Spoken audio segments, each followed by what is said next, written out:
Bonjour, je suis le critiqueur. Le symbolisme au cinéma. Voilà un sujet plutôt intéressant, mais qui peut aussi vite devenir n'importe quoi.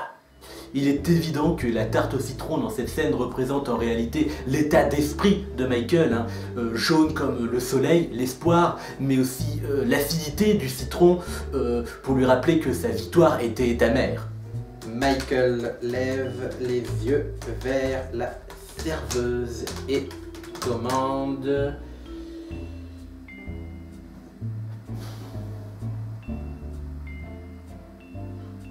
Chérie, c'est quoi le dessert ce soir? Néanmoins, les scénaristes et réalisateurs aiment souvent inclure des moments symboliques dans leurs films. Parfois d'ailleurs, le film entier est une métaphore. Derrière les zombies de Dawn of the Dead de Romero se cache une critique de la société de consommation. Parfois, il s'agit de petits détails, comme le scorpion sur la veste de Ryan Gosling dans Drive. Durant le film, le driver adopte le comportement d'un scorpion. Il est solitaire, nocturne et d'apparence extrêmement calme. Mais à quelques moments du film, il attaque soudainement avec fureur, comme pourrait le faire un scorpion. Le scorpion est aussi souvent un symbole de protection, ce que fait Ryan Gosling pendant tout le film envers Carey Mulligan. Le symbolisme n'étant pas toujours évident, certains débats existent toujours sur des classiques du cinéma. La fameuse mallette dans Pulp Fiction par exemple, que contient-elle? Certains pensent qu'il s'agit de l'âme de Marcellus Wallace, d'autres que la mallette montre ce que tu désires voir. Ou alors il s'agit juste d'une ampoule jaune, qui sait. On pourrait aussi citer à peu près tout 2001 l'Odyssée de l'espace. Du monolithe au fœtus géant dans le ciel, ou encore Mulholland Drive et ses 174 interprétations différentes. A l'inverse, parfois, le symbolisme est tellement évident et forcé qu'il en devient agaçant, comme cette ridicule scène dans Gravity. Ou encore l'intégralité de Rocky IV. L'Union soviétique est ridiculisée pendant tout le film, les montrant comme des monstres sans cœur, des lâches et des tricheurs, comparés aux héros américains nobles, modestes et courageux. Le pire, c'est quand à la fin du film, après la victoire de Rocky, même les Russes ne peuvent s'empêcher d'applaudir, avouant la supériorité du capitalisme sur le communisme. Sur ce, j'ai sélectionné mes 5 moments symboliques préférés dans les films, et je vous invite à les découvrir maintenant. Numéro 5. The Fisher King. Voilà un excellent film. Robin Williams y incarne un ancien professeur devenu fou et SDF suite à la mort violente de sa femme, assassinée sous ses yeux par un détraqué avec un fusil dans un restaurant.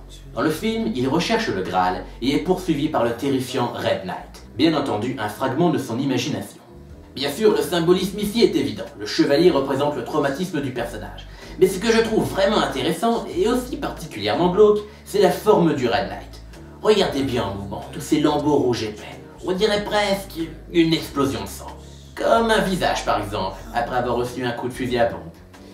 Yep. Numéro 4. Gattaca. Ce film montrant un futur proche où les gens seraient jugés dès leur naissance par leur code génétique est bourré de symbolisme. Celui que je préfère est cette scène où Jude Law, paralysé des jambes, doit absolument monter à l'étage avant que Ethan Hawke arrive. Il se jette hors de son fauteuil et commence une douloureuse montée des marches. Mais observez bien l'escalier. Il est en forme de spirale, comme le symbole pour l'ADN.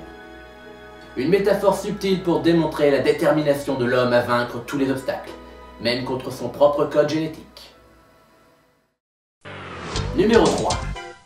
Lost. Pas un film, mais il y a une scène que j'aime beaucoup dans la pourtant médiocre saison 6.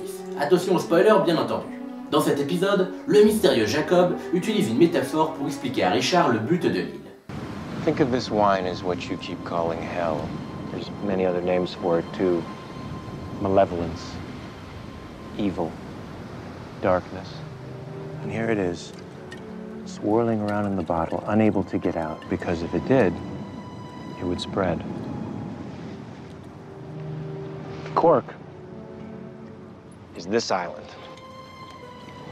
And it's the only thing keeping the darkness where it belongs.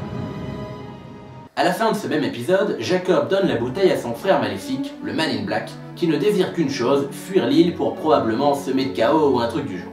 Le Man in Black fait alors quelque chose d'intéressant. Il casse tout simplement la bouteille, laissant échapper le liquide et démontrant qu'il y a plus d'une solution à un problème. Ce n'est certes pas très subtil comme métaphore, mais je trouve ça plutôt cool. Numéro 2. The Nice Guys. Shane Black aime jouer avec le spectateur.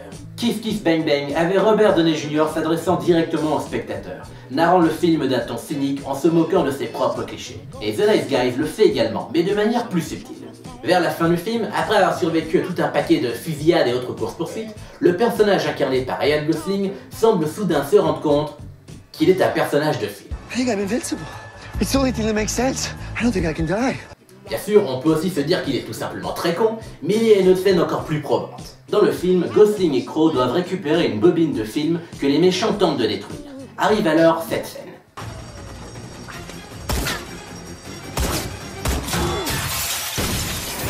Gosling utilise la bobine pour se protéger de la balle. Il avait raison, comme dans la plupart des films, il ne peut pas mourir car il est le héros. On appelle souvent ça le plot armor, que Shane Black s'amuse ici à illustrer. Gosling utilise littéralement le film comme armure. Brillant et surtout hilarant. Et en première place, Jurassic Park. Celui-ci est vraiment malin.